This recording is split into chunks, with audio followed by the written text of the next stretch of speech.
मूकं करोति वाचालं पंगुं लंघयते गिरिं यत्कृपातमहं वन्दे परिमानन्दमाधवम्। गुरुर्ब्रह्मा गुरुर्विष्णु गुरुर्देवो महेश्वरा गुरु साक्षात् परं ब्रह्म तस्मै श्री गुरुवे नमः। सर्वे भवन्तु सुखिनः, सर्वे सन्तु निरामया, सर्वे भद्राणि पश्यन्तु मा कश्चित् दुःखभाग् भवेत्।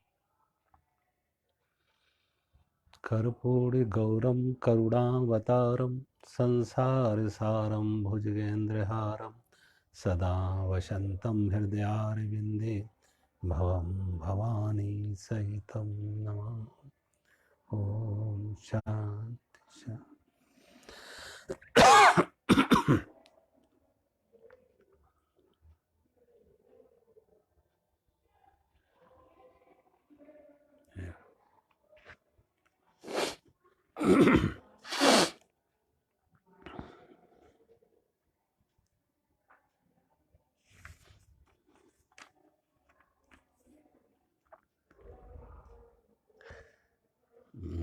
अध्याय 6 ध्यान योग, श्लोक नंबर 24-25।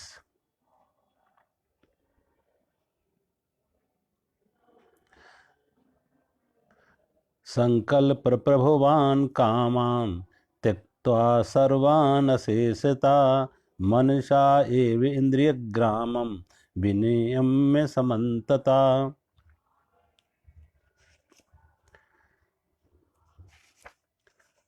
और अगला श्लोक है शनैः शनैः उपरमेत् बुद्धया धृति गृहीतया आत्मसंस्थं मना कृत्वा न किंचित अपि चिंतयेत्। भगवान कहते हैं इसलिए मनुष्य को चाहिए कि संकल्प से उत्पन्न होने वाली, क्योंकि ऊपरी के श्लोक में भगवान ने कहा था तम विद्या दुख संयोगम, तम विद्या दुख संयोग वियोगम योग संजितम सनिश्चयेन योक्तव्यः योगा अनिर्विष्ण चेतसा। दुख रूप संसार से संयोग से रहित है। जो दुख रूप संसार के संयोग से रहित है तथा जिसका नाम योग है उसी को जानना चाहिए। योग न उकताए हुए अर्थात धैर्य युक्त उत्साह से चित्त से निश्चय पूर्वक करना चाहिए। इसमें भगवान कह रहे इसलिए हे मनुष्य को चाहिए कि संकल्प से उत्पन्न होने वाली संपूर्ण कामनाओं को पूर्णतः त्याग कर, संपूर्ण कामनाओं को पूर्णतः त्याग कर मन के द्वारा इंद्रियों के समुदाय को सभी ओर से भली भांति रोक कर क्रम क्रम से अभ्यास करता हुआ उपरति को प्राप्त हो तथा धैर्य युक्त बुद्धि के द्वारा मन को परमात्मा में स्थित करके, धैर्य युक्त बुद्धि के द्वारा मन को परमात्मा में स्थित करके परमात्मा के सिवा और कुछ भी चिंतन ना करे, और कुछ भी चिंतन ना करे। भगवान कह रहे परमात्मा की सेवा और कुछ भी चिंतन ना करे।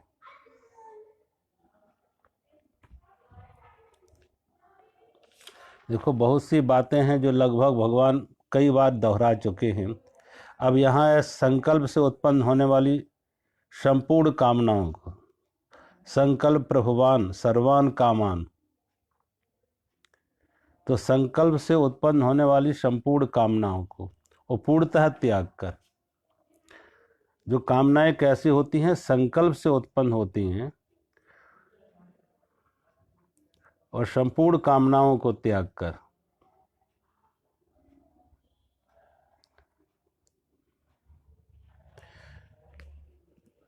संपूर्ण से संकल्प से उत्पन्न होने वाली कामनाओं को पूर्णतः त्याग कर। देखो कामनाएं मात्र बंधन नहीं है। पहले भी इस पे बात हुई है कि कामनाएं होती कैसे हैं कि हमें कहीं सुख हमसे बाहर है, वस्तुओं में, व्यक्तियों में। सुख हमसे बाहर वस्तुओं में, व्यक्तियों में, विषयों में। सुख हमसे बाहर है संसार में। काफी पहले चर्चा की। और उनमें सुख है, सुख का आभास है, सुख की प्रतीति है, तो उनके प्रति एक वासना जगी। वासना का चिंतन हुआ तो कामना बनी। वासना का चिंतन हुआ कि इनमें सुख है, इनमें सुख है। जैसे हमने होते ना, पशुओं को आप देखें कि पशु चारा खाते हैं, तो चारा खाने के बाद पशु क्या करते? जुगाली करते। जुगाली, जो बैठ के जो खाया हुआ है उसे फिर चबाने का काम करते हैं, रौथाने का काम करते हैं, उसे गांव की भाषा में कहते, फिर चबाने का। ऐसे हम आप भी जुगाली करते हैं। किसी ने गाली दी तो उस गाली के बारे में फिर सोचो, कितना सोचते, कैस क्यों दी, क्या कारण था, कैसा ये व्यक्ति है। हजार तरह के उसके पक्ष विपक्ष में, हजार तरह के अंदर हम एक चिंतन की धारा चल पड़ेगी। किसी ने जैसे पत्थर फेंक दिया, पत्थर तो डूब गया नीचे झील में, नदी में, लेकिन तरंगे उठ गई। वो तरंगे बहुत दूर तक, अनंत तक जाएंगी। ऐसे ही किसी ने हमारे मन की झील में पत्थर फेंका, शुभ या अशुभ का, अनुकूल या प्रतिकूल का, मान या अपमान का, और हमारे अंदर चिंतन की धारा खड़ी हो गई। तो फिर उसके बारे में सोचना शुरू करते हैं। कोई वस्तु अच्छी लगी, प्रिय लगी, सुखद लगी, सुखदाई लगी, तो उसके बारे में सोचना शुरू किया, तो वो वासना से कामना बन गई। वासना से कामना बनी, और कामना के साथ जब वो संकल्प जुड़ गया तो इच्छा के साथ इच्छा शक्ति जुड़ गई। और जब इच्छा के साथ इच्छा शक्ति जुड़ गई तो अब उसको पाना है, किसी भी तरह से, बाई हुक और बाई क्रुक उसे पाना है। क्योंकि अब संकल्प भी उसके साथ जुड़ गया, क्रिया शक्ति भी जुड़ गई। मात्र इच्छा थी तब तो चल जाता, बच सकते थे, लेकिन जब इच्छा के साथ इच्छा शक्ति भी जुड़ गई, संकल्प भी जुड़ गया, कामना के साथ संकल्प जुड़ गया, तो फिर रोकना मुश्किल है, फिर कठिन है बात। अब तो ऐसे है जैसे गाड़ी में एक्सीलेटर तो दबा दिया तो अब एकदम नहीं रोकेगी, चल तो पड़ी है, तो रोकना कठिन है। फिर उसके लिए ब्रेक चाहिए। अगर ब्रेक ना हो और खाली एक्सीलेटर हो तो गाड़ी चल पड़ी।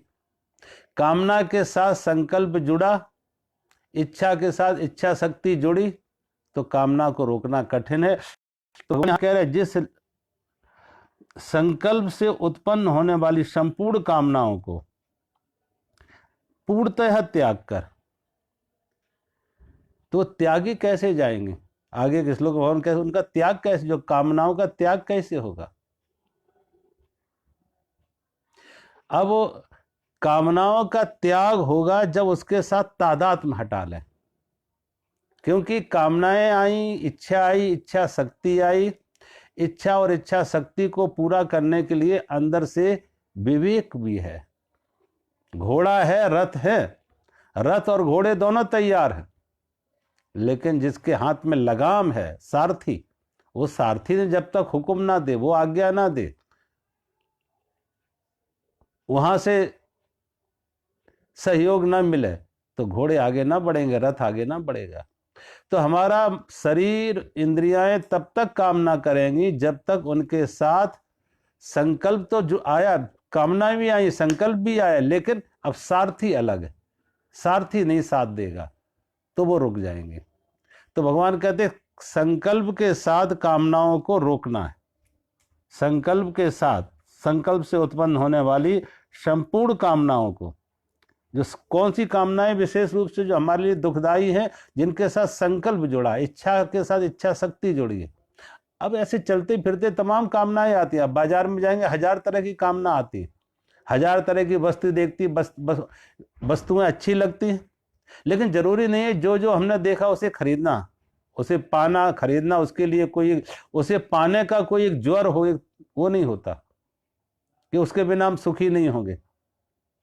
हाँ, कुछ बातें ऐसी होती जिसके साथ हमारी त्वरा जुड़ जाती है, इच्छा के साथ इच्छा शक्ति जब जुड़ जाती है तो उसे पाने के लिए भरसक प्रयास करते, इसे अब पाके रहना है।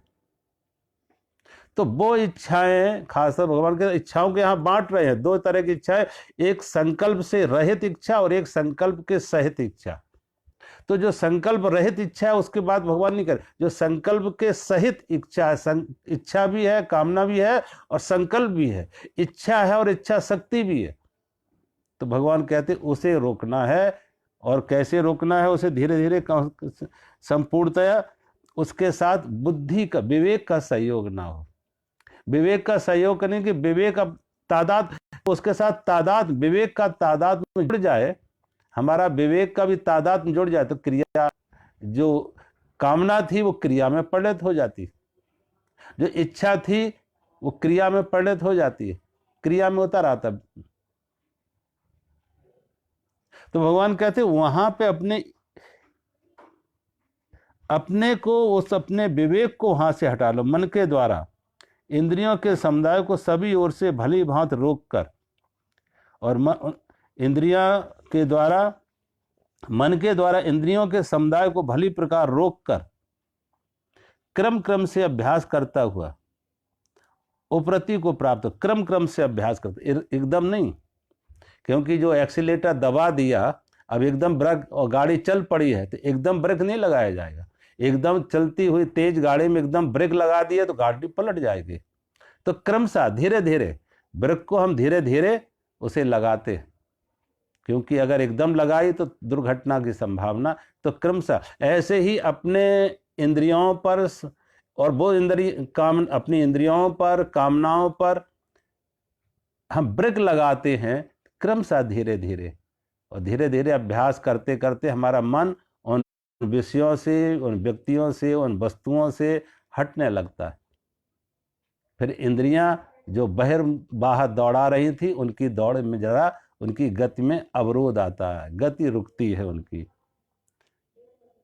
और धैर्य पूर्वयुक्त बुद्धि के द्वारा मन को परमात्मा में स्थित करने के सिवा,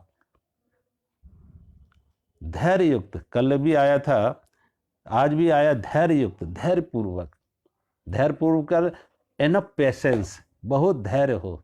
जल्दबाजी नहीं आई, ये बात जल्दबाजी में नहीं आएगी, उतावलेपन में नहीं आएगी कि तुरंत हमने बटन दबाए और हमारा मन शांत हो जाए, हमारी इंद्रियां तुरंत विषयों से हट जाए, मन पर हमारा अधिकार, ऐसे नहीं।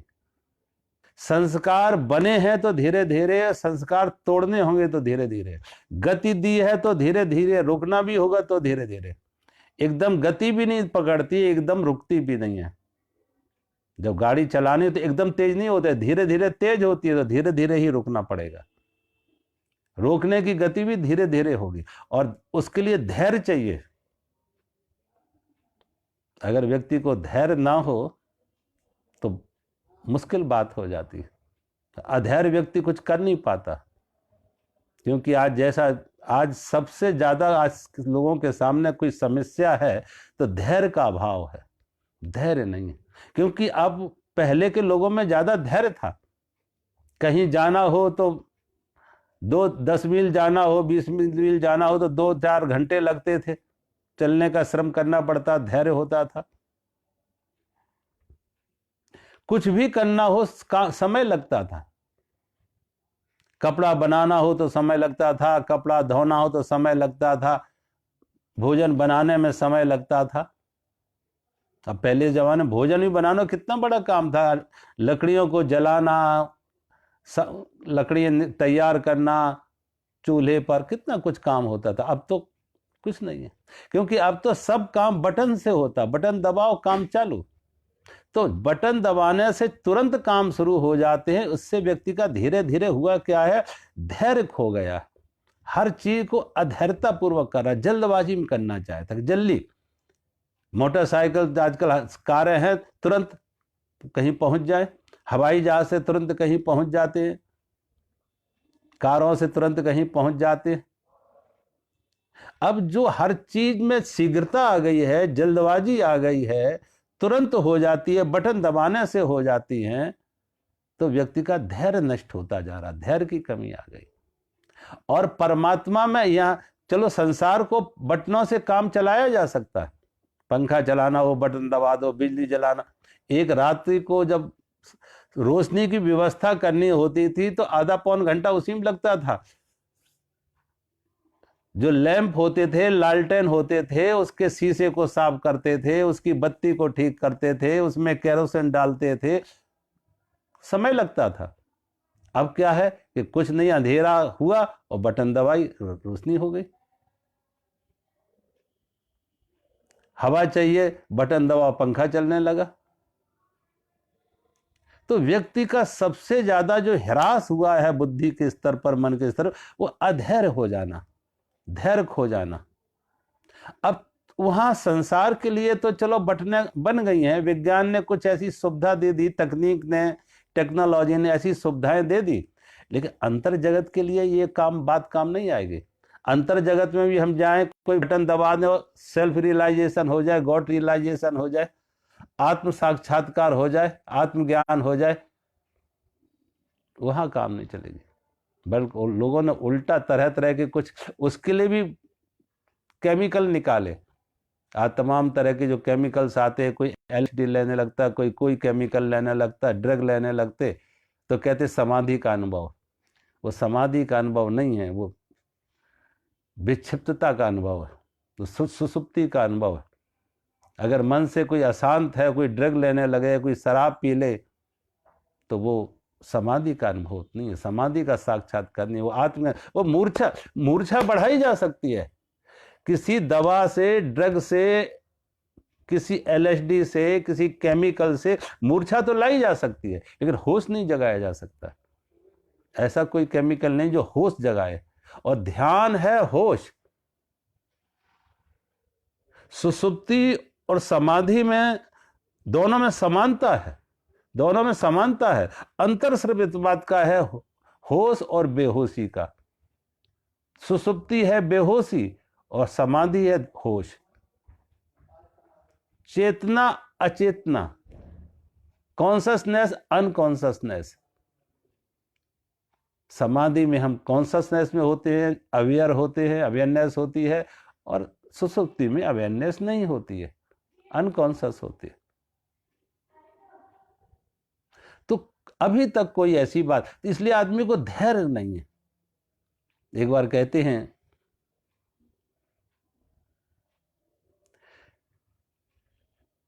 कि नारद जी गंगा के किनारे कोई साधु महाराज तपस्या कर रहे थे। नारद जी साधु महाराज के पास जाते और साधु महाराज से जाके पूछा कि देखो, मैं भगवान के पास जा रहा हूं, भगवान के पास जा रहा हूं, कुछ आपको पूछना है, कुछ आपको पूछना है।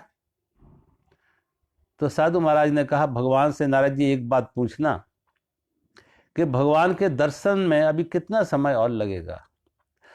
ईश्वर दर्शन में, आत्म साक्षात्कार में, आत्मज्ञान में, आत्म अनुभूति में अभी कितना समय और लगेगा? परमात्मा के दर्शन में कितना समय और लगेगा? भगवान से जाके ये पूछना, नारद जी ने कहा। नारद जी से कहा इस साधु ने। नारद जी ने कहा ठीक है, मैं ये बात पूछेंगे। नारद जी नदी के दूसरी तरफ देखा, एक युवा साधु वहां भी तपस्या कर रहा, उससे जाके पूछा कि मैं भगवान के पास जा रहे, तुम्हें भी कुछ पूछना है? उस युवा साधु ने कहा नारद जी मुझे क्या पूछना है? भगवान को सब कुछ मालूम, उन्हें क्या बताना? परमात्मा से तो कुछ छिपा नहीं है, परमात्मा तो सर्वज्ञ है, सब कुछ ज्ञात है, उसे बताना क्या है? और परमात्मा सर्वज्ञ है, सर्वशक्तिमान है, सर्वत्र व्याप्त है, तो जो कुछ कर रहा मेरे हित में कर रहा, मुझे कोई शिकायत, न मेरी कोई मांग है, न मेरी कोई शिकायत है। जैसा है, जो हो रहा है, जैसा हो रहा है, वो सब मुझे स्वीकार है, मुझे कुछ नहीं पूछना। नारद जी इसने कहा मुझे कुछ नहीं पूछना। नारद जी कहते भगवान के पास गए और नारद जी ने जाके भगवान से पूछा, इस वृद्ध साधु को आपके दर्शन के लिए अभी कितना समय और लगेगा? ये परमात्मा के साक्षात्कार में कितना और समय लगेगा? भगवान ने कहा अभी मेरे दर्शन में इसे 2 जन्म और लेने पड़ेंगे। मेरे दर्शन के लिए, मेरे आत्म साक्षात्कार के लिए इसे 2 जन्म और लेने पड़ेंगे। इस जन्म में संभव नहीं, 2 जन्म और लेने पड़ेंगे। कहते हैं साधु भगवान नारद जी ने वो भी पूछा कि जो दूसरा साधु गंगा के उस पार, दूसरा युवा साधु, वो भी तपस्या कर रहा, उसे कितना समय लगेगा? भगवान ने कहा उसे तो अभी 100 जन्म और लगेंगे, उसे 100 जन्म और लगेंगे। नारद जी ने वापस आते जमीन पृथ्वी पर, कहते दोनों को ये बात कही। बूढ़े साधु को कहा तुम्हें अभी 2 जन्म और लेने पड़ेंगे, तब भगवान का दर्शन होगा। तो बूढ़ा साधु जीवन भर की आस्तिकता एक क्षण में नास्तिकता में बदल गई। उसका धैर्य टूट गया, उसका धैर्य टूट गया, अधैर्य हो जाता और कहा मुझे ऐसा कोई परमात्मा नहीं चाहिए, ऐसा कठोर परमात्मा, इतना सताने वाला परमात्मा, इतना सता रहा, इतना तपस्या की और फिर भी नहीं मिला, फिर भी अभी 2 जन्म और, मुझे कोई ऐसा परमात्मा नहीं चाहिए। उसने अपना साधुता वेश जो था, गले में मालाएं थीं, जटाजूट थे, सब तोड़ फेंके, उखाड़ फेंके। मुझे ऐसा परमात्मा नहीं चाहिए, ऐसा सताने वाला परमात्मा, कठोर परमात्मा, ठीक से अन्याय करने वाला परमात्मा। जीवन भर की उसकी आस्तिकता एक क्षण में नास्तिकता में बदल जाती।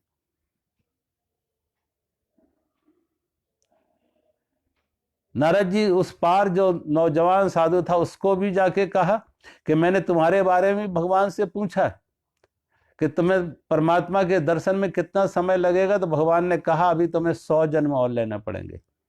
इसको कहा तुम्हें 100 जन्म और लेने पड़ेंगे, तो युवा साधु नाचने लगा, खुश हो गए। नारद जी बस, मुझे तो लगता था परमात्मा को पाने के लिए अनंत अनंत जन्म लेने पड़ेंगे, लाखों करोड़ों जन्म लेने पड़ेंगे परमात्मा को पाने के लिए। परमात्मा की बड़ी कृपा है, परमात्मा इतना नजदीक आ गया कि मात्र 100 जन्म में यात्रा पूरी, मात्र 100 जन्म में ही यात्रा पूरी, परमात्मा का साक्षात्कार। ऐसा खुश हुआ, ऐसा आनंदित हुआ, ऐसा उत्साहित हुआ कि कहते हैं वो नृत्य करने लगा, नाचने लगा, और नाचते नाचते ही उसे आत्म साक्षात्कार हो जाता। नृत्य करते करते ही उसे आत्म साक्षात्कार हो जाता, आत्मज्ञान हो जाता, परमात्मा के रस में डूब गया, परमात्मा में गहरी डुबकी लगा गया। वो व्यक्ति का धैर्य हो अनंत अनंत जन्मों तक, अगर उसका धैर्य हो अनंत अनंत जन्मों का, तो परमात्मा फिर दूर नहीं है। परमात्मा से अगर दूरी है तो हमारे अधैर्य होने की, जितना हम अधैर्य हो जाते हैं, इम्पेशेंट हो जाते हैं, वही दूरी है परमात्मा से। अनंत जन्मों की अगर हमारी तैयारी हो तो परमात्मा बहुत निकट है। क्योंकि व्यक्ति में धैर्य होना चाहिए। इसलिए रामचरितमानस में आप देखें 3 बातें कहीं कि परमात्मा को पाने के लिए, कुछ भी पाना हो, परमात्मा नहीं, जीवन में कुछ भी पाना हो तो 3 बातें करनी पड़ती हैं। प्रयास करो, प्रार्थना करो और प्रतीक्षा करो। प्रयास करो, प्रार्थना करो, प्रतीक्षा। प्रयास करो, जो कुछ पाना है उसके लिए प्रयास करो, प्रयत्न करो, और फिर प्रार्थना भी करो कि जो तुम्हारे जीवन में अज्ञात का भी हाथ आए, अज्ञात की भी कृपा हो, अज्ञात भी तुम्हारे लिए बल बने, शक्ति बने, प्रेरणा बने। और फिर प्रयत्न किया, प्रयास किया, प्रतीक्षा भी करो। क्योंकि जो बीज लगाया वो तुरंत वृक्ष नहीं बनेगा। बीज को वृक्ष बनने तक, फूल और फल आने तक की यात्रा के लिए एक समय की प्रतीक्षा करने पड़ेगी, समय की प्रतीक्षा करने पड़ेगी, भविष्य की प्रतीक्षा करने पड़ेगी। तो भगवान कहते हैं ऐसा व्यक्ति जो धैर्य युक्त बुद्धि के द्वारा मन को परमात्मा में स्थित करके परमात्मा की सिवा और कुछ भी चिंतन ना करे, परमात्मा की सिवा और कुछ भी चिंतन ना करे।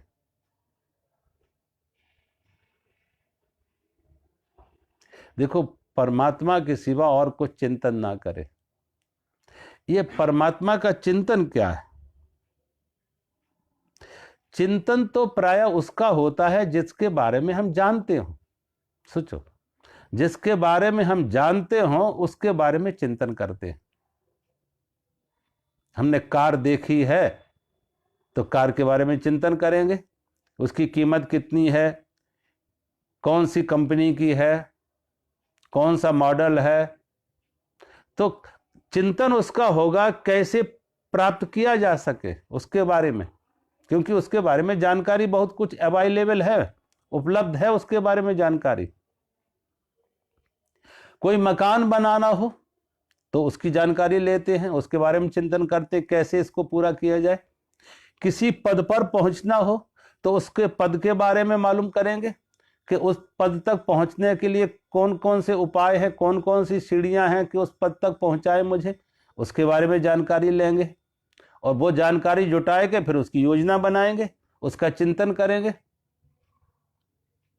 तो चिंतन उसका होता है जिसका कुछ पहले से ज्ञान हो। अब परमात्मा अज्ञात है, अज्ञात ही न कर परमात्मा अज्ञेय है। परमात्मा अज्ञात नहीं, अज्ञेय है, जो जाना नहीं जा सकता। ये तो वाचो निवर्तन्ते अप्राप्य मनसास है, जो हमारी वाणी का, मन और बुद्धि का विषय नहीं है, जो मन बुद्धि से भी अतीत है। तो अब उसका चिंतन कैसे करेंगे? लेकिन भगवान कह रहे चिंतन करना। तो यहां चिंतन का अर्थ है कि देखो, चिंतन ये शब्दों में नहीं होता कि शब्द दोहराए जाए। कोई शास्त्र दोहराया जा सकता है, लेकिन शास्त्र का दोहराना परमात्मा का चिंतन नहीं है। चिंतन से अर्थ यहां इतना ही है कि मान लो हमें प्यास लगी हो, प्यास लगी हो, अब हम 10 काम कर रहे हैं, पानी की निकट कोई सुविधा नहीं है, निकट में पानी की कोई सुविधा नहीं है, और हमें 4 जरूरी काम करने हैं। तो 4 जरूरी काम करने के बाद भले 1 घंटा रुकना पड़े पानी के लिए, 4 जरूरी काम करने के बाद फिर हम पानी पिएंगे। लेकिन अंदर सतत दोहराया नहीं जाता कि मुझे प्यास लगी, मुझे प्यास लगी, दोहराया नहीं जा रहा। एक अनुभव अंदर से है, एक अनुभव अंदर से है। एक कोई अंदर नॉक कर रहा है, दरवाजा खटखटा रहा है अंदर से कि प्यास लगी है। शब्दों से नहीं दोहराया जा रहा, लेकिन अंदर से प्यास लगी एक अनुभव है, एक अनुभव जन्य अंदर से खटक है कि हाँ प्यास लगी है, प्यास लगी है। 10 काम जिसके जो हैं घंटे 2 घंटे में, अपना घंटे भर में सब काम निपटा के फिर उस बात को पूरा करेगा, उस प्यास को भी बुझाएगा। तो यहां जो प्यास लगी है, वो जो प्यास लगी है उसे भगवान कहते वो चिंतन है। यहां शब्द नहीं दोहराए जा रहे, अंदर से एक अनुभव आ रहा है। और भगवान तो यहां ये भी कह रहे हैं कि जितने भी हम काम कर रहे हैं, कभी कभी हमने उस प्यास का गलत इंटरप्रिटेशन किया है। जो अंदर की प्यास है, और अंदर की प्यास परमात्मा की प्यास सभी को है, परमात्मा की प्यास सभी को है, लेकिन हमने उस परमात्मा की प्यास का बहुत बार गलत इंटरप्रिटेशन किया, गलत व्याख्या की। परमात्मा की प्यास तो हमने क्या किया कि आज धन की दौड़ में आदमी है, पद की दौड़ में, प्रतिष्ठा की दौड़ में। अब ये धन की दौड़ में क्यों है? धन की दौड़ नहीं है, धन पाके आदमी बड़ा होना चाहता है।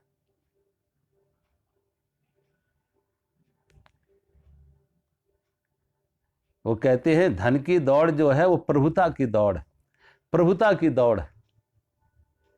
प्रभुता को सब भजते हैं, प्रभु को भजे न कोई। प्रभुता को सब भजते हैं, प्रभु को भजे न कोई। और प्रभुता छाड़ प्रभु को भजे तो प्रभुता चेरी हो। जो धन की दौड़ है वो प्रभुता की दौड़ है, जो पद की दौड़ है, कुर्सी की दौड़ है, वो प्रभुता की दौड़ है, वो प्रभुता की दौड़ है। पावर मेरे हाथ में आएगा, शक्ति मेरे हाथ में आएगी, लेकिन वो पावर आने पर, वो शक्ति आने पर कभी आदमी तृप्त नहीं हुआ। आगे से आगे, अब आगे और शक्ति आ जाए, और बड़ा पद मिल जाए, धन से भी शक्ति खोज रहा है, पद से भी शक्ति खोज रहा है, अपना अधिकार खोज रहा है, अपनी प्रभुता खोज रहा है। वो तो ऐसे ही है जैसे आप कोई व्यक्ति रोशनी तो खोज देख रहा है, लेकिन उसे यह मालूम नहीं रोशनी का स्रोत कहां है, उद्गम कहां है, रोशनी आ कहां से रही है। रोशनी देखे ले सूर्य को ना देख पाए, रोशनी देखे लेकिन सूर्य को ना देख पाए, रोशनी देखे लेकिन दिए को ना देख पाए, दीपक से रोशनी आ रही है, तो वो रोशनी को पकड़ना चाहेगा, लेकिन दीपक की खबर उसको नहीं है। अगर दीपक की खबर लग जाए तो रोशनी की पर चिंता ना करेगा, दीपक को संभालेगा कि अब जहां जहां दीपक है वहां वहां रोशनी होगी। रोशनी को नहीं संभाला जा सकता, दीपक को संभाला जा सकता है कि दीपक संभाल लिया तो अब रोशनी तुम्हारे सदा साथ रहेगी। रोशनी को नहीं पाया जा सकता, दीपक को पाया जा सकता है। लेकिन दुर्भाग्य से ना समझ लोग दीपक की खबर नहीं है तो रोशनी को पकड़ने की चेष्टा कर रहे हैं कि रोशनी को कैसे पकड़ के रखा जाए। रोशनी को पकड़ने का कोई उपाय नहीं है। अगर पकड़ा जा सके तो दिया पकड़ा जाए, और दिया पकड़ गए तो रोशनी पकड़ गई। ऐसे ही प्रभु को पकड़ लो तो प्रभुता पकड़ गई, अगर प्रभु को पकड़ लो तो प्रभुता पकड़ गई। लेकिन प्रभु व्यक्ति नासमझी से प्रभुता को पकड़ना चाहता, प्रभु की उसे कोई स्मृति नहीं है। तो सारी की सारी दौड़ जो जीवन की है वो परमात्मा की दौड़। धन की दौड़ है तो परमात्मा की दौड़ है, पद की दौड़ है तो परमात्मा की दौड़। जो प्रभुता की दौड़ है वो प्रभु की दौड़ है। जो रोशनी की चाह है वो दीपक की चाह है। जो रोशनी की चाह है वो रोशनी की चाह नहीं है, वो दीपक की चाह है। लेकिन हम दीपक को भूले बैठे हैं और रोशनी को पकड़ना चाहते हैं, रोशनी को संभालना चाहते हैं। दीपक का कोई अनुभव नहीं, दीपक का कोई ज्ञान नहीं, दीपक को संभालने की कोई चेष्टा नहीं। तो भगवान कहते हैं लेकिन जिसने समझ लिया कि प्रभुता में नहीं प्रभु को पाना है, प्रभुता नहीं प्रभु को पाना है, और जो प्रभु को पाने के लिए समझ जग गई, जिसकी प्रभुता को नहीं प्रभु को पाना है, वो प्रभुता बाहर नहीं है, फिर वो प्रभुता बाहर नहीं है। जिस दिन ये समझ जगी कि प्रभु परमात्मा में को पाना है, संसार की दौड़ भी परमात्मा की दौड़ है, व्यक्ति वस्तुओं की दौड़ भी, सुख की दौड़ भी परमात्मा की दौड़ है। हम सुख बाहर खोज रहे हैं, सुख की दौड़ परमात्मा की चाह है कि सुख चाहते हैं, क्योंकि सुख का अर्थ आनंद चाहते हैं। और वो आनंद कहां से आ रहा? परमात्मा से आ रहा। जब जब सुख मिला, सोचो, जब जब जीवन में सुख मिला तो देखो वो वस्तु से मिला या अंतर से मिला, बाहर से मिला या अंदर से मिला, जब भी मिला, जब जब सुख मिला, जब जब शांति मिली, जब जब जो मिला जिससे हमने सुखद कहा, वो बाहर से मिला या अंदर से मिला। धन मिला हो, पद मिला हो, जब भी जो मिला तो छाती पे हाथ रख के कहते आह मिल गया। वस्तु व्यक्ति बाहर होते, वस्तुएं बाहर होती है, व्यक्ति बाहर होते हैं, पद बाहर होते, विषय बाहर होते हैं, लेकिन हाथ छाती पे जाता मिल गया। अंदर शांति आती है, अंदर कुछ अनुभव आता है। तो कार तो वहां खड़ी है बाहर, लेकिन सुख यहां मिल गया। और अगर हमारी नहीं किसी और की कार हो तो कोई सुख नहीं है। मेरी नहीं किसी और की कार हो तो दुख है कि मेरी जगह, तो आदमी लड़ाई करता है कि मेरी जगह को तुमने पार्किंग बना रखी है, रोज आके यहां खड़ी कर जाते हो, मेरी कोई पार्किंग है। और अगर अपनी कार है तो शान से कहता है देखो मेरी कार। कार वही कार है, लेकिन एक मेरी है, एक मेरी नहीं है। और जहां कहा मेरी, तो मेरी से एक संतुष्टि आई, एक तृप्ति आई। जो अंदर एक कामना थी, मांग थी, चाह थी, अपेक्षा थी, वो हटी। बाहर जो हटी तो अंदर से जुड़े, आत्मा से जुड़े। तो भगवान कहते ऐसा व्यक्ति, उसका जो चिंतन होगा वो एक प्यास होगी, वो संसार की नहीं, वो परमात्मा की प्यास अपने अंदर से आएगी। वो पानी भी अंदर है। इसी को नानक ने कहा है अजपा जाप। इसी को नानक ने कहा है अजपा जाप। जाप नहीं है लेकिन जाप है। एक मां को देखो, एक मां का बेटा एक ही हॉल, बड़े से हॉल में तमाम माताएं और उनके बच्चे सो रहे, और बाहर कितना ही कोलाहल हो, बाहर कितना भी कोलाहल हो, वो कोलाहल उस माँ को डिस्टर्ब नहीं करेगा, लेकिन उसके बच्चे का हल्का सा रोना भी माँ की आंख खुल जाएगी। उस बच्चे का हल्का सा रोना भी माँ की आंख, और उसी माँ की आंख खुलेगी जिसका बच्चा है। बच्चे का हल्का रोना भी माँ की आंख खुल जाएगी, क्योंकि माँ के अनकॉन्शियस में बच्चा बैठा हुआ है। घर में देखो, माताओं को 10 काम कर रही हैं, 10 काम करते हुए भी उनकी एक नजर बच्चे पर है कि बच्चा कहाँ है। 10 काम करते हुए उनकी नजर बच्चे पर है कि बच्चा किस तरफ है, कहाँ है, कोई आग ना पकड़ ले, कहीं किसी खंदे में ना गिर जाए, कहीं कोई चाकू ना पकड़ ले।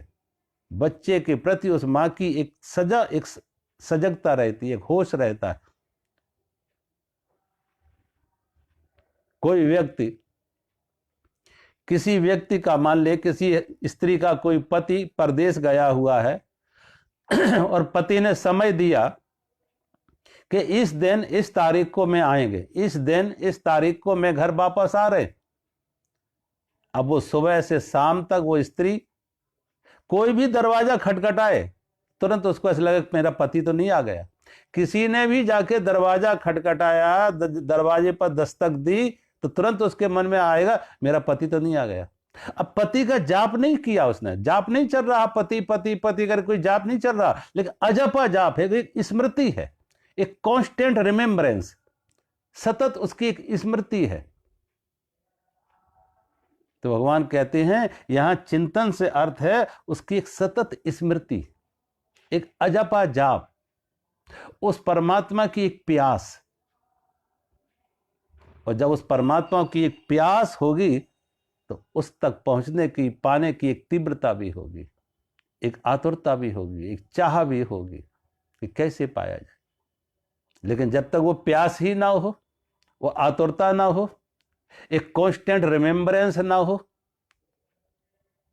तो भगवान यहां कहते हैं चिंतन का अर्थ है अजपा जाओ। इसमें वाणी काम में नहीं आएगी, शब्द की जरूरत नहीं है, भाषा की जरूरत नहीं है। शब्द और भाषा और शास्त्र यहां इनकी जरूरत नहीं है। भगवान कहते हैं उस चिंतन, उसका एक अजपा जाप होगा, एक प्यास अंदर होगी।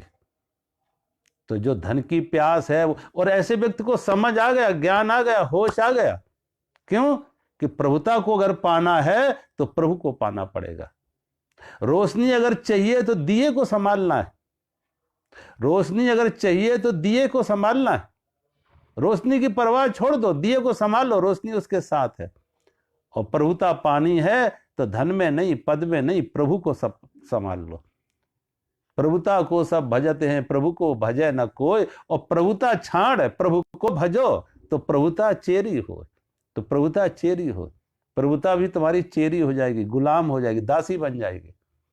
ऐसे ही कि तुमने अब रोशनी नहीं संभाली है, दिया को संभाला है। अब जहां दिए के पीछे पीछे रोशनी आएगी, दिए के साथ ही रोशनी आएगी, दिए के साथ ही रोशनी आएगी। और रोशनी संभाली होती, दिया की परवाह ना की होती, तो रोशनी को नहीं पकड़ सकते थे, दिया पकड़ा जा सकता। इसलिए भगवान कहते प्रभुता को नहीं, प्रभु को पकड़ो। और जिसने प्रभु को पकड़ा, परमात्मा को संभाला, प्रभुता उसके पीछे पीछे आएगी। तो संसार की जिन्हें ज्ञानी है उन्हें समझ आ गई कि जो हमारी दौड़ बाहर की है, संसार में धन खोज रहे, मान खोज रहे, वस्तु खोज रहे, व्यक्ति खोज रहे, पद प्रतिष्ठा खोज रहे, एक सारी की सारी दौड़ प्रभुता की है, लेकिन प्रभु को भूले बैठे। तो अगर वो दौड़ होश आया, समझ आई, ज्ञान आया, तो इनमें नहीं है, वो प्रभुता के साथ प्रभु के साथ जुड़ी हुई है। तो प्रभु की खोज, प्रभु की चाह, प्रभु की प्यास, जब अंदर से परमात्मा की ऐसी प्यास आ जाए तो कुछ और नहीं करना है।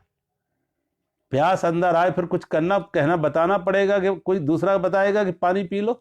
सोचो, अगर अंदर से प्यास है तो किसी को कहने की जरूरत है कि कोई तुम्हें याद दिलाए कि पानी पी लो?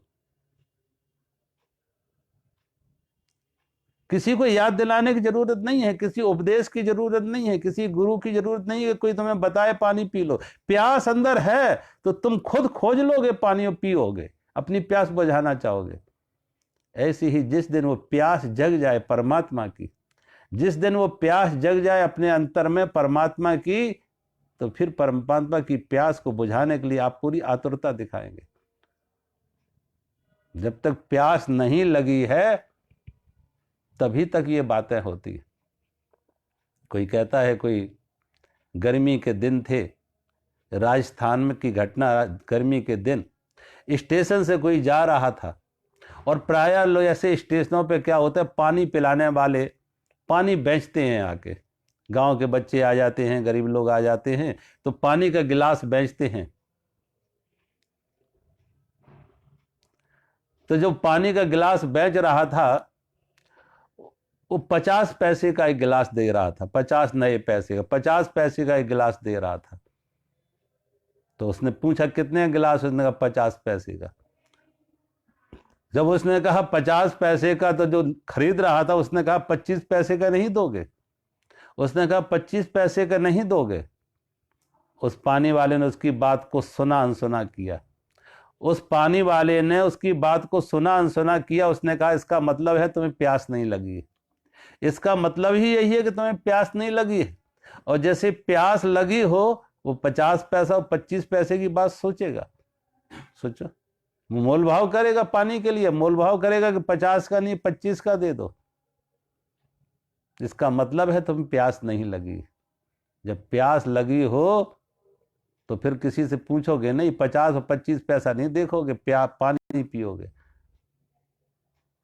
क्योंकि प्यास लगी का अर्थ है जीवन दांव पे लगा, जीवन दांव पे लगा है। फिर पैसे कौन गिने, पैसे गिने या जीवन को संभाले?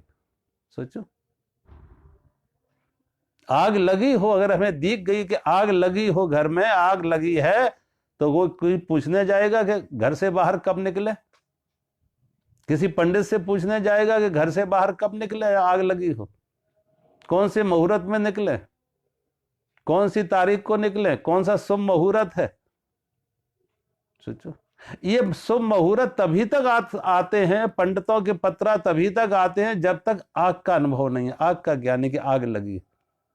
जब आग दिख जाए कि आग लगी है,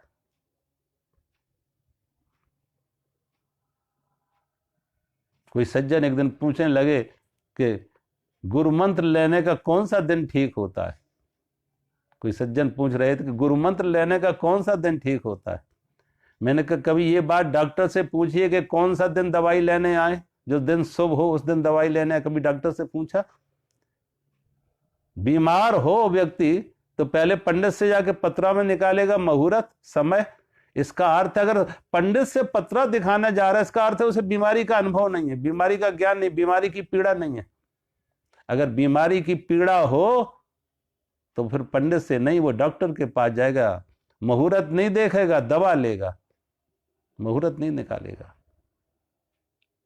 आग लगी हो फिर कुछ मुहूर्त नहीं निकालेगा। कब घर से बाहर निकला आदमी छलांग लगाएगा, कैसे बाहर निकले।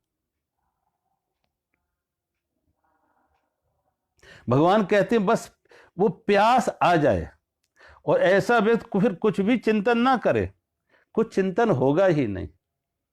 अगर वो प्यास सच में सच्ची प्यास है तो परमात्मा के सिवा कुछ और चिंतन होगा ही नहीं। वो संसार से ऐसे ही छलांग लगाएगा जैसे जला हुआ घर में आग लगी और छलांग लगाता बाहर निकलता, ऐसे ही संसार से वो छलांग लगाएगा, संसार से छलांग लगाएगा परमात्मा की तरफ। कि जिस दिन उसे दिख गया कि तो आग लगा हुआ संसार है, आग लगी हुई है। बुद्ध ने छलांग लगाई, महावीर ने छलांग लगाई। इन सब महापुरुषों को देखो, नानक को, कबीर को, रविदास को, मीरा, इन सबको देखो, इन सब ने छलांग लगाई। और छलांग लगाने का अर्थ ये नहीं है कि घर से भागोगे, घर से भागना जरूरी नहीं है। शरीर घर में बना रहे लेकिन घर को अंदर मत बसाओ, मन में घर मत बसाओ। शरीर संसार में बना रहे, संसार से पलायन नहीं करना। शरीर संसार में बना रहे लेकिन संसार को अपने मन में मत बैठाओ, मन को संसार से निकाल दो। तो भगवान कहते ऐसा व्यक्ति फिर परमात्मा के सिवा कुछ और चिंतन करता नहीं, और कुछ चिंतन आता ही नहीं, सहज ही उसकी जो है उधर से छलांग लग जाती।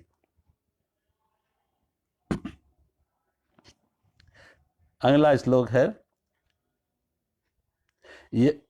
यतो यतो निश्चरति ही मनः चंचलम अस्थिरम ततो ततो नियम एतत् आत्मनि एव वशम नयेत।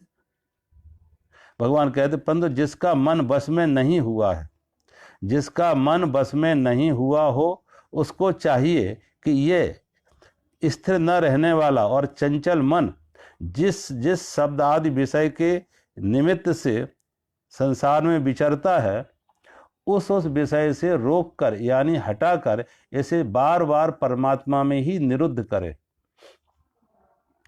भगवान कहते हैं जिसका मन बस में नहीं हुआ है, उसको चाहिए कि वह स्थिर न रहने वाला मन कैसा है? चंचल। ये मन है चंचल, अस्थिर मन है, चंचल अस्थिर है। तो इसे क्या है? जिस जिस शब्दार्थ विषय के निमित्त संसार में विचरता है। क्यों? अब जहां जहां हमारा मन जाता है, जिस जिस विषय में, जिस जिस विषय में हमारा मन जाता है, मन चंचल है, अस्थिर है, विषयों की तरफ जाता है, तो उस विषय से रोक कर यानी हटा कर इसे बार बार परमात्मा में निरुद्ध करे, बार बार परमात्मा में निरुद्ध करे। अब पहली बात तो देखो, मन की चंचलता, मन की जो चंचलता है, ये इसकी एक तरह से ये हमारे लिए वरदान भी है और अभिश्राप भी, दोनों ही बातें। मन की चंचलता जीवन के लिए, अस्तित्व के लिए, संसार के लिए वरदान है। अगर ये मन चंचल ना होता, आप देखें मनुष्य से भी ज्यादा बलवान, शक्तिशाली इस जमीन पर, हाथी से भी 10-10 गुने बड़े जानवर इस जमीन पर थे पहले। जमीन पर ऐसे ऐसे जानवर थे, डायनासोर जैसे, जो हाथी से कई गुना, 5-5, 10-10 गुने बड़े थे, बलवान थे। लेकिन वो डायनासोर आज जमीन से पूरी तरह खत्म हो गए। क्यों? उनके पास शारीरिक शक्ति थी, लेकिन उनके पास मन नहीं था। मन की सबसे बड़ी खूबी यह होती है कि मन जैसी परिस्थिति होती है वैसी परिस्थिति में एडजस्ट कर लेता। एडजस्टमेंट की जो स्थिति मनुष्य में है, तमाम तरह के उतार चढ़ाव के बाद भी आदमी सरवाइव किया। आदमी का जो सर्वाइवल हुआ है, सरवाइव किया, उसके पीछे बड़ा कारण था उसका, मनुष्य का मन, कि मन कैसी भी स्थिति में एडजस्ट करना जानता था। और जो एडजस्ट नहीं कर सके वो मिट गए, वो नष्ट हो गए, उनके अस्तित्वहीन हो गए, डायनासोर जैसे तमाम पशु। तो संसार के साथ समायोजित होने के लिए, एडजस्टमेंट के लिए, समायोजित होने के लिए मन की आवश्यकता है, मन की जरूरत है, और मन की चंचलता जरूरियत है। देखो हवा चल रही है, अब हवा का रुख जानना हो तो कोई एक पक्षी का पंखा आपने टांग दिया, पक्षी का पर टंगा हुआ है, तो वो हवा का रुख बताएगा हवा किस दिशा में चल रही है, पूरब जा रही, पश्चिम जा रही। कि जैसे पंखा हवा चलेगी वैसी पंखा पर भी उसी दिशा में हो जाएगा, पक्षी का पर भी उसी दिशा में हो जाएगा। अब वो दीवार से नहीं जाना जा सकता हवा का रुख। हवा का रुख जानना हो तो अस्थिर चंचल पंखा चाहिए, पक्षी का पर चाहिए, कि जो अस्थिर है वो बताएगा कि हवा का रुख किस दिशा में, हवा किस तरफ बह रही है। अस्थिर चंचल पंखा काम में आएगा, पर काम में आता है। ऐसे ही संसार के साथ, संसार की गति कैसे है उसको जानने के लिए अस्थिर चंचल मन चाहिए, अस्थिर चंचल मन भी चाहिए। लेकिन वहां तो ये काम की बात है, अस्थिर चंचल मन हमारे काम, संसार से जुड़ना तो अस्थिर चंचल मन। लेकिन अगर परमात्मा से जुड़ना है तो वहां अस्थिर, और ये अस्थिर चंचल मन कहां काम आता है? कि हमें कुछ पाना हो। आप देखें जगत जीवन में कुछ पाना हो, धन पाना हो, पद पाना हो, जो भी पाना हो, तो आदमी कितनी तुरा से उसके साथ जुड़ता है, उसका तादात्म्य बनाता है। पहले उसके साथ अपना तादात्म्य बनाता है, धन के साथ तादात्म्य बनाता है, पद के साथ तादात्म्य बनाता है, व्यक्ति और वस्तु के साथ तादात्म्य बनाता है। तो जहां जहां तादात्म्य बनता है, हम उसके साथ अपने को आइडेंटिफाई करते हैं, तादाद में बनाते हैं, तो उसको पाने की उतनी ही त्वरा तीव्र हो जाती है। अब कैसे भी इससे पाना है, ये धन पाना है, इस व्यक्ति को पाना है, इस वस्तु को पाना है, इस पद को पाना है, एक त्वरा बन जाती है। तो उसके साथ कब, जब तादात्म्य हो। तो संसार को पाने के लिए तादात्म्य चाहिए, संसार को पाने के लिए तादात्म्य चाहिए। और परमात्मा को पाना हो, परमात्मा को पाना हो तो संसार का तादात्म्य तोड़ना पड़ेगा, संसार का तादात्म्य तोड़ना पड़ेगा, संसार का तादात्म्य तोड़ना पड़ेगा। दोनों का जब इधर से तादात्म्य टूटे, संसार का तादात्म्य टूटे, तो परमात्मा की यात्रा होगी, अंतर की यात्रा होगी। और संसार से तादात्म्य है तो बहिर्मुखी यात्रा होगी, वस्तु व्यक्ति की यात्रा होगी, बाहर जाएंगे। और वहां दोनों की जरूरत है। कोई 24 घंटे संसार की भी जरूरत है और परमात्मा की जरूरत है। तो कहां तादात्म्य तोड़ना है, कहां तादात्म्य बनाना है, ये क्या है, ये हमारे मास्टरी ओवर माइंड। कहां ऑफ करना है, कहां ऑन करना है, कब ऑन और कब ऑफ, कहां तादात्म्य बनाना है, कहां तादात्म्य तोड़ना है। अब पंखा हमारे यहां चलता है, भाई गर्मी है तो पंखा ऑन कर लेते हैं, और सर्दी लग रही तो पंखा ऑफ कर देते हैं।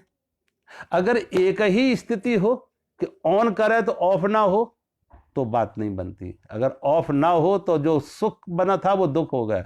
एक परिस्थिति में जो सुख था वो दूसरी परिस्थिति बदली तो दुख हो गया। लेकिन अगर ऑन ऑफ का अधिकार है, मालकियत है, वो बटन हमारे हाथ में है, तो वो अनुकूल है।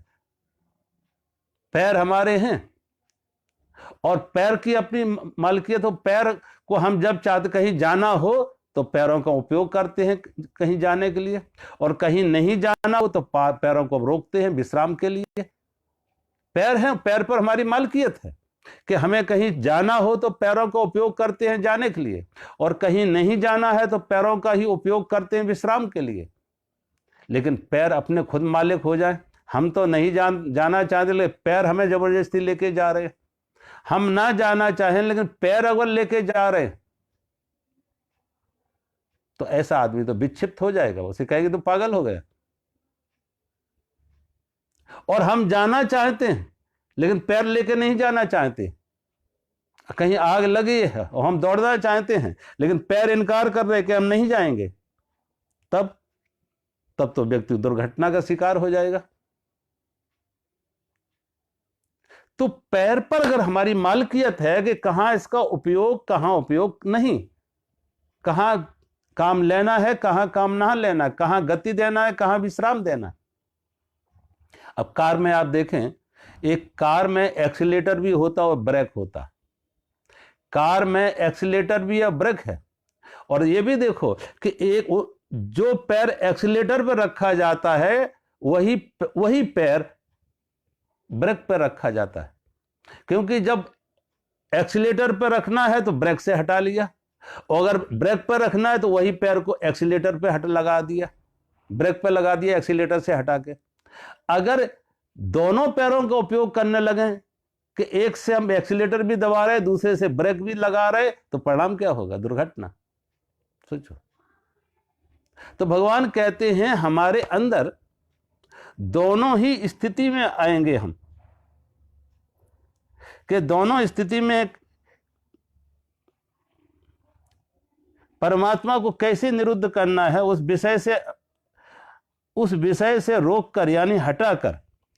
तो कैसे कि निरुद्ध का जो निरुद्ध शब्द यहां आया है, भगवान कहते हैं बस में नये, बस में कैसे करें, निरुद्ध कैसे करें।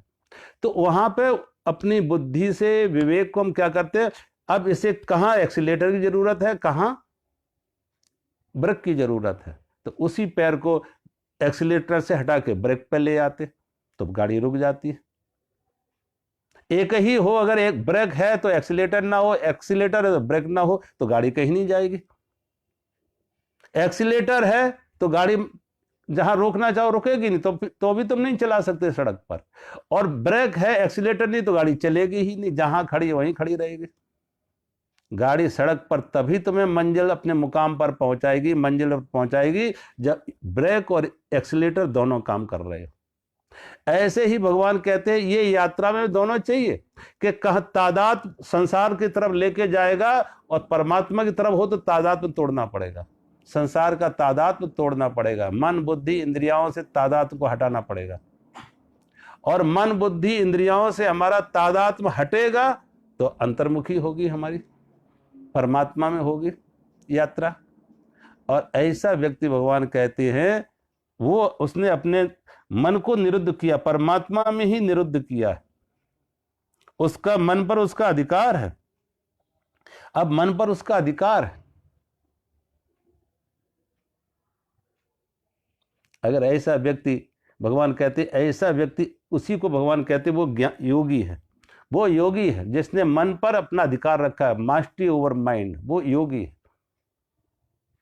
योग का अर्थ है कि उसने अब कहाँ तादाद बनाना है, कहाँ तादाद में तोड़ना है, कहाँ ब्रेक काम लेना है, कहाँ एक्सीलेटर का काम लेना है, कहाँ बहिर्मुखी यात्रा करनी, कहाँ अंतर्मुखी। बहिर्मुखी यात्रा के लिए मन का तादाद में चाहिए, इंद्रियों के साथ तादाद में चाहिए। अंतर्मुखी यात्रा के लिए उस तादाद को हटाना है, तोड़ना है, तो अंतर की तरफ उतर पाएंगे। अब लेकिन भगवान ये कहते जिन विषयों में विचरता हुआ,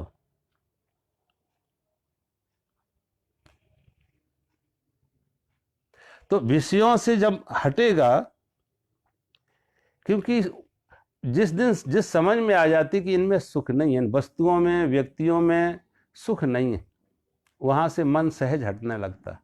और जब अंतर से जैसे जैसे जुड़ता, वहाँ सुख का अनुभव होता, सुख की प्रतीत होती, सुख की अनुभूति होती, वहाँ से मन जुड़ने लगता, सहज जुड़ने लगता। लेकिन साथ में आपको उस समय परमात्मा में ही निरुद्ध करें।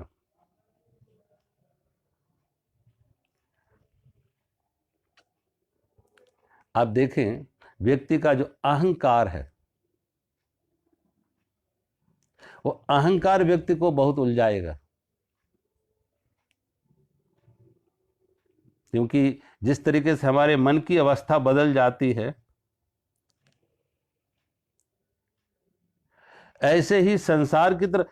अब बहुत बार हम जो संसार में पाना है उस तरफ इतने आतुरता से हम दौड़ते हैं कि ये पाना है, ये पाना है, लेकिन ये भूल ही जाते हैं कि जो पाना है वो पाना किस काम का होता है।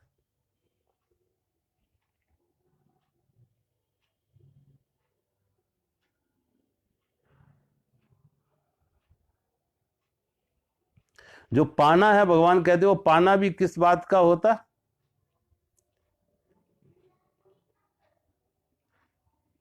क्योंकि संसार से जो भी हमने पाया, धन पाया, पद पाया, प्रतिष्ठा पाई, उससे अंदर से तृप्ति नहीं आएगी। तो दोनों स्थिति में हमारा खुद का कॉपरेशन, मन के हमारा कॉपरेशन, कहाँ हमें देना है, कहाँ कॉपरेशन नहीं देना, कहाँ इंद्रियों के साथ सहयोग करना है, कहाँ इंद्रियों से अपने को विमुख करना है, कहाँ उनके साथ तादाद बनाना है, कहाँ का तादाद में तोड़ना है। और ऐसा व्यक्ति धीरे धीरे सने सने, भगवान ये इसमें भगवान कहते अधैर्य नहीं होना, धीरे धीरे सने सने वो व्यक्ति बाहिर्मुखी, उसकी जो अंतर्दशा है वो अंतर्मुखी हो जाती है, धीरे धीरे सने सने। इसी को भगवान कहते योग। और होता क्या है, बहुत बार जैन दर्शन में देखें, जैन दर्शन ने इस उल्टा शब्द लिया, योग का उल्टा शब्द। जैन दर्शनों में कहते हैं, भगवान तीर्थकरों के बारे में कहते हैं, जितने भगवान महावीर शब्द जितने तीर्थकर हुए, कहते हैं वो ये महापुरुष जितने भी तीर्थकर हैं वो अयोग को उपलब्ध हुए, उसमें वो कहते हैं वो अयोग को उपलब्ध हुए। अब अयोग का अर्थ उन्होंने निकाला है कि जितने भी ये तीर्थकर हुए हैं वो अयोग को उपलब्ध हुए, मानी संसार से हटे, संसार से कटे, संसार से दूर हुए, संसार से तादात्म्य तोड़ा, संसार से तादात्म्य तोड़ा, उसे उन्होंने कहा अयोग, योग के विपरीत। अब जब संसार से तोड़ा तो ये उन्होंने नहीं कहा जोड़ा, कहा ये नहीं कहा, संसार से तोड़ा। हमने और हिंदू ग्रंथों ने, सनातन धर्म ने, वेदों ने क्या शब्द दिया है, वो गीता में क्या शब्द है, गीता में आया योग। योग का अर्थ है कि परमात्मा से जुड़ा, अब बात दोनों है, जो परमात्मा से जुड़ेगा वो संसार से हटेगा भी, और जो संसार से हटेगा वो परमात्मा से जुड़ेगा। जहां गीता उसे योग की बात कर रहे, जैन दर्शन ने उसे अयोग की बात कही। उन्होंने कहा संसार से हटे तो परमात्मा से जुड़े, गीता ने कहा परमात्मा से जुड़े, इसका अर्थ है कि संसार से हटे। उन्होंने योग अयोग शब्द दिया, यहां योग शब्द हुआ। और भगवान कहते हैं परमात्मा में निरुद्ध का अर्थ यही है कि हमारा मन पर एक अधिकार है, हमने उसे समझ लिया, विवेक इतना जागृत हो गया कि क्या हमारे लिए हितकर है, क्या अहितकर है, क्या शुभ है, क्या अशुभ है, क्या विष है, क्या अमृत है। और जब हमने समझ लिया ये विष है, ये अमृत है, विवेक इतना जागृत है, तो धीरे धीरे हम अपने मन को विवेक के माध्यम से उन विषयों से हटा के और अंतर्मुखी करेंगे। उस तादात्म्य को, जो विषयों के साथ, वस्तुओं के साथ, व्यक्तियों के साथ तादात्म्य बना है, इंद्रियों के साथ तादात्म्य बना है, उधर से हटाएंगे और अंदर से जोड़ेंगे। और ऐसा व्यक्ति कहते हैं जो उधर से मन को हटाए, उधर से हटाए तो इधर जुड़ेगा। सेकेंड वर्ल्ड वार के में कहते हैं, सेकेंड वर्ल्ड वार में सभी सैनिकों का जब उन्होंने आईक्यू निकाला, बौद्धिक परीक्षण हुए, तो कहते सभी का आईक्यू 13 वर्ष पर ठहर गया। 13 वर्ष से ज्यादा किसी का आईक्यू नहीं था, क्योंकि हमारी बुद्धि भी लगभग 13 वर्ष तक ही सक्रिय होती है। उसके बाद जो हमने सीख लिया उसे दोहराते रहते, जो सीख लिया उसे दोहराते रहते, तो आईक्यू नहीं बढ़ता है। बहुत बार ही हम जो पुराने अनुभव हैं, वो पुराने अनुभव दोहराते रहते हैं, उनकी पुनरावृत्ति चलती रहती, नया कुछ नहीं सीख पाते, क्योंकि नया सीखने के लिए हमारे तमाम तरह की जो माइंड की कंडीशनिंग्स हैं, मन को हमने तमाम तरह से राग द्वेष में, इसलिए से राग कहते हैं। राग का अर्थ है रंग, किसी रंग में रंग दिया है, किसी रंग में हमने मन को रंग दिया है। अब उस वही हमको अच्छा लग रहा, प्रिय लग रहा, सुखद लग रहा, अनुकूल लग रहा। तो अगर मन संसार से रंगा हुआ है, सुख दुख में, मान अपमान में, लाभ हानि में रंगा हुआ है, राग बना हुआ है, तो बार बार दौड़ के जाएगा। इसलिए भगवान कहते हैं ऐसा व्यक्ति के राग और द्वेष से मुक्त हो जाता है। और राग द्वेष संसार के दिए हुए संस्कार है, व्यक्ति और वस्तुओं से दिए हुए संस्कार है राग द्वेष। जो जिससे रंगा हुआ है वो चाहिए, जिससे रंगा हुआ नहीं है वो नहीं चाहिए।